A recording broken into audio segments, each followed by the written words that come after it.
It's so crazy to me because I'm asked so many times if I'm resentful in any type of way for where the WNBA is right. You see, I find it absurd that I am frequently asked if I harbor any resentment toward the current state of the WNBA.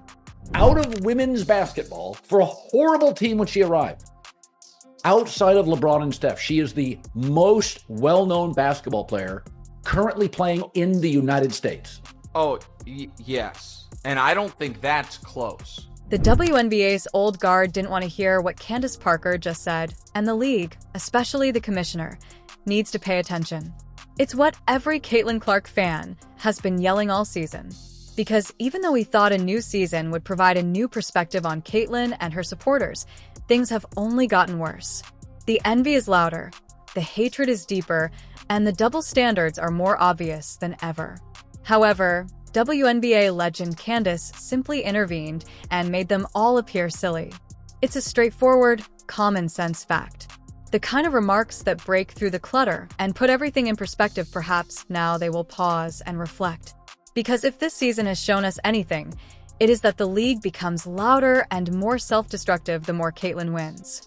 Let's examine Candace's remarks, since they may be the most subdued, yet significant retaliation against Caitlin Clark's detractors and the WNBA's establishment. But first, please like this video. For the haters, every like is equivalent to one tissue. After what Candace said, they will require it. Additionally, remember to subscribe for more Caitlin Clark and Fever updates. Alright, so what is the significance of Candace speaking up now? Here's the primary cause, though. It is the second highest viewership, which is like average viewership. However, it was the highest peak of any game ever on CBS. The WNBA is now growing at an amazing rate, and Caitlin Clark is solely responsible for it. In sports, it's the worst-kept secret.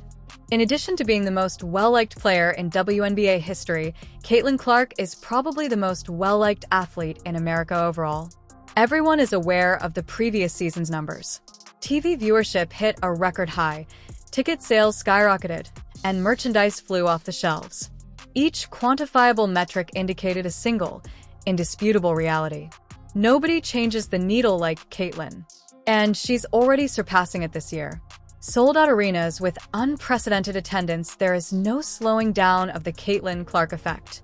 It is growing in size. And now that Caitlin Clark is injured, the ticket prices for the Fever and Sky game just plummeted to Hades. This season, record numbers of fans are tuning in to see Caitlin Clark and the Fever. A preseason exhibition match against Brazil drew 1.3 million viewers. Let that sink in. The preseason game attracted more views than most regular season games could have imagined. Next came the season opener, which drew an average of 2.7 million viewers, making it the most viewed WNBA regular season game in 25 years. Most recently, 3.3 million people tuned in to watch her play the Liberty. However, after she was hurt, everything quickly changed. The loudest mics, like I stated, are the ones that's race baiting. Not even bringing up the names, but all the people that I'm seeing that are tied within the WNBA media, coaches, all type of things. They are very resentful of Caitlin Clark, and I don't know why. It doesn't make sense when you have somebody that's doing what she's doing for the WNBA. The cost of tickets for Fever games without Caitlin fell by 300%. Additionally, although Fever supporters have maintained their position in TV ratings, I'll discuss that in a moment, the rest of the league has fallen well behind. This ought to serve as a warning to everyone. Players, coaches, the league's front office. It is anticipated that Caitlin Clark will bring in more over $1 billion for the WNBA this year alone, which means one thing. The WNBA might lose all of its momentum with only one major injury to Caitlin Clark. Angel Reed believes that a new deal will be made using those CBA cash.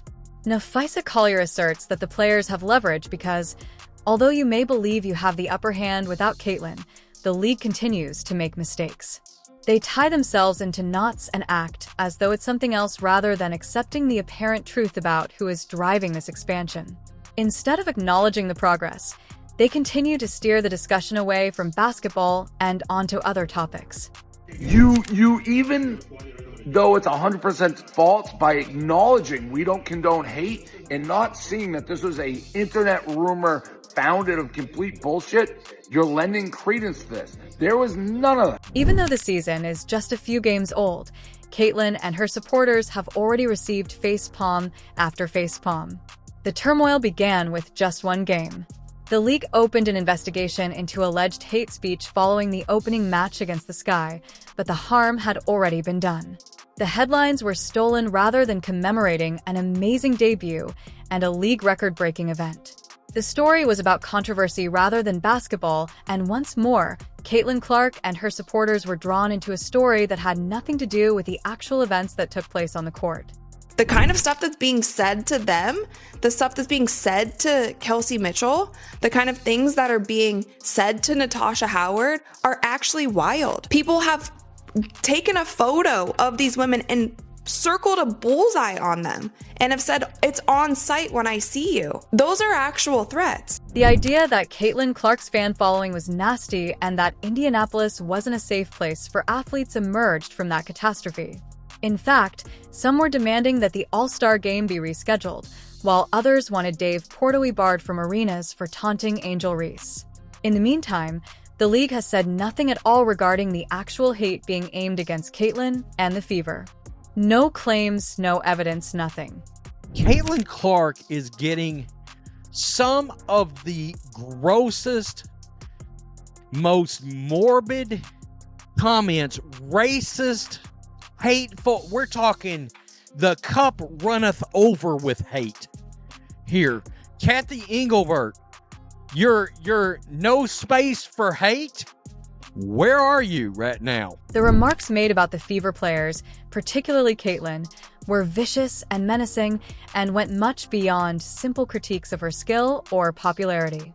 Kathy Engelbert, in this long, drawn-out article, goes on and gives herself credit for why the WNBA has finally entered some type of mainstream conversation. These weren't only offensive remarks. They were real threats, the kind of targeted, personal insults you would think the league, particularly one that consistently emphasizes its position on inclusiveness and hate, would at the very least announce, but instead they made no announcement, offered no defense, and the situation simply grew worse. At this point, Caitlin's assistant coach's baby is being accused of being used as a prop by ex-fans. To new followers and outside observers, our organization's success might seem overnight and even lucky, prepared by a singularly exceptional group of college players coming into the WNBA. However, we could not have capitalized on those advantages without years of hard work and preparation. Years of hard work and preparation. It might have seemed like it came overnight. That's correct. The kind of conversation we're dealing with has escalated from criticism to conspiracy, and the league has yet to respond. They're assaulting Caitlin for carrying a baby. Thus, the hatred directed at Caitlin and her followers has completely stopped. It's just gotten worse, if anything. And despite all the data, sold-out games, and record-breaking attendance, there is still opposition to recognizing her influence, and it begins at the top. They just can't not even wrap their head around. They can't just accept, okay, this person is more popular than me, or this person is more popular than the player that we want to push. In an article for the Harvard Business Review, Commissioner Kathy Engelbert went above and beyond to claim credit and distribute it to everyone except the individual who is most responsible for the league's success. A coach's athletes, front office strategy, marketing teams, etc. She brought it up. Everyone received kudos, but Caitlin Clark received almost no attention. When they play in these arenas where there are 15 to 20,000 people in the stands, they are in front of people that they haven't been in front of before. That is an opportunity for all of us fans to get to know all the players on the court, all of the players in the WNBA, to pick new favorite players, to pick other teams that we want to follow. She significantly lessened Caitlin's influence compared to a McDonald's fountain drink. Engelbert included Caitlin Clark with Angel Reese and Cameron Brink in the post, stating that when these rookies joined the league, Regular season games attracted an average of 1.2 million viewers, a 170% increase over the previous season. However, UI and your dog are aware of this.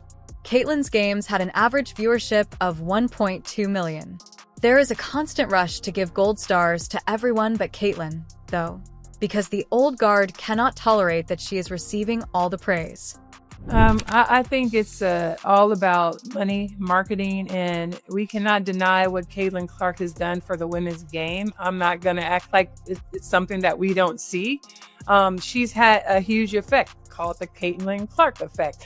Yes, have we ever had teams have to get into larger arenas to play against a team? No, we have not. So if we have more eyeballs on the game and Caitlin Clark brings that, why would we feel some kind of way because she has more television games? Being envious is one thing. That is human. However, what we're witnessing goes beyond that. For some reason, people feel the need to knock Caitlin down in order to feel better. And far too frequently, people blame racism for her widespread fame, as if it had nothing to do with the fact that she broke 62 WNBA records, was selected to the first-team All-Star team, finished fourth in MVP voting, and helped a bottom-dwelling team advance to the playoffs in her debut season. It's crazy because, whether they like to acknowledge it or not, Caitlin Clark's contributions are improving everyone's circumstances. When she is the center of attention, the league as a whole is also highlighted. Ultimately, it comes down to the fact that there were an abundance of women in the WNBA doing tremendous work on behalf of the WNBA and the game of basketball, and you just sense that folks were feeling an absence of appreciation. Legends who have really founded this league and are aware of the stakes have already spoken out against it. One of the most revered voices in women's basketball and a Hall of Famer is Lisa Leslie. When she exposed the jealousy surrounding Caitlin, Mike essentially quit the WNBA.